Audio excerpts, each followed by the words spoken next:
Hello and welcome back to Frogboy X1 Gaming.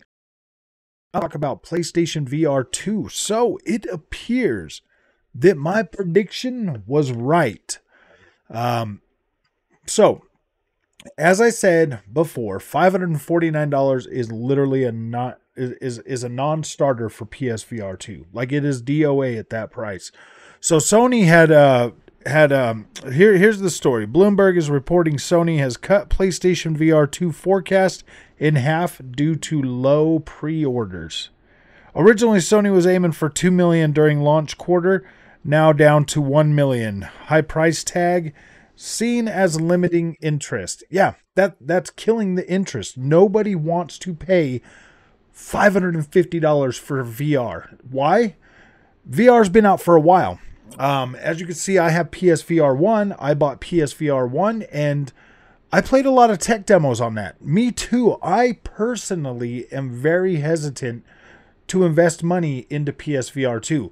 The reason why Sony's forecast was 2 million headsets. 2 million. Let's look at this. 2 million headsets.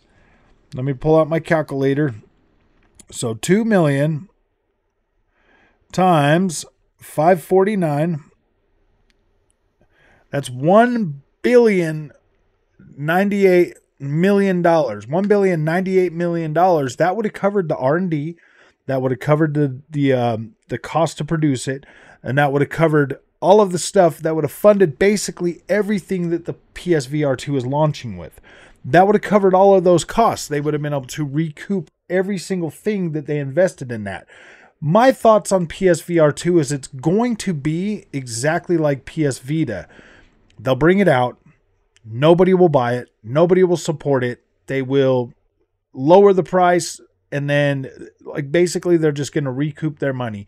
If 2 million people do not invest in PSVR 2, I guarantee you that they will pull back support for VR games. And then you will be left with whatever third party is going to put out for the duration of the PSVR 2. PSVR 2 is literally PlayStation's, how do you say it? PlayStation's Connect 2. They've got all this money and all this resource invested into this thing. And, I'm pretty sure, they are literally not taking, they're not subsidizing any of the cost for PSVR 2. You are paying for the full cost of that, and everything is worked into that. Well, the first 2 million people are paying for the full cost of that. And the thing is this is how Sony's thinking. If it takes off and they get a lot of people into it, then they'll put more money towards it. But as it sits right now, with the very low interest in the PSVR 2, man, it's going to be hard for Sony to recoup that money. But if you are watching Sony, I'm willing, if you guys want to send me a headset, I will definitely show it on the channel, and I will buy the software for it, and I'll play around with it. But let's just put it this way, man. VR's been out for long enough that people are sick and tired of tech demos. They're sick of them. Yeah, Gran Turismo. I love racing games. I'm really into racing games. Gran Turismo 7 being fully supported with the PSVR 2, that's something that I would potentially be interested in. Everything else that you've shown, aside from Beat Saber, that Beat Saber's the only thing. That Beat Saber and Gran Turismo 7 are the only thing. I am not interested in that Horizon Call of the Mountain thing. I'm not interested in that, even a little bit. Everything feels like tech demos. That's the thing. Everybody is so, what's the word for it? Everybody is, and plus it's wired. It's wired to the PlayStation 5. Honestly, if you want to make your money back on this thing, PlayStation, you need to make it compatible with PC. It has to be compatible with PC day one.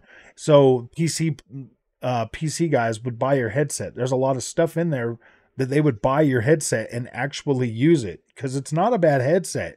And the tech is there, but the demand for consumer level VR, no, it's not there, because your price is way too high. It's way too high. Now, I'm not one to shy away from buying expensive peripherals for my consoles. Like, I don't have a problem with that. The fact of the matter is there's just not enough reason to buy a VR headset. VR headsets are uh, they're they're really niche at the moment right now. There's just not enough compelling reasons to need to own a VR headset. Like, I mean, if you could play something like Call of Duty in VR the way that it plays right now and it be good and not make people sick, then maybe you would have something on your hands. But what do you, like, seriously, PlayStation, you got to think about this. You have to think about this. Most of the PlayStation community, they like third person, over the shoulder, story driven games because that's what you've created. That is the ecosystem that you've created for your gamers. And I like my story games. That's why I have a PlayStation 5.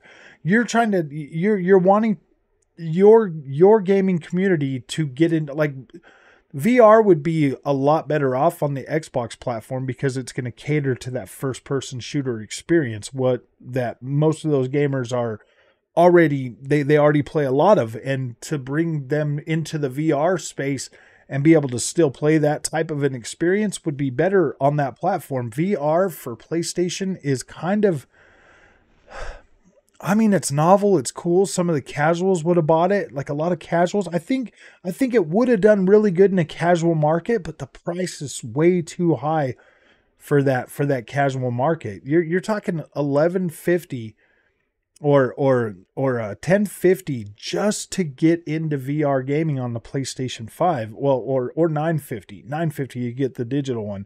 So you're talking $950 just to play some tech demos in Gran Turismo 7. I mean, I don't know, man. I don't know. I knew this was not going to work out.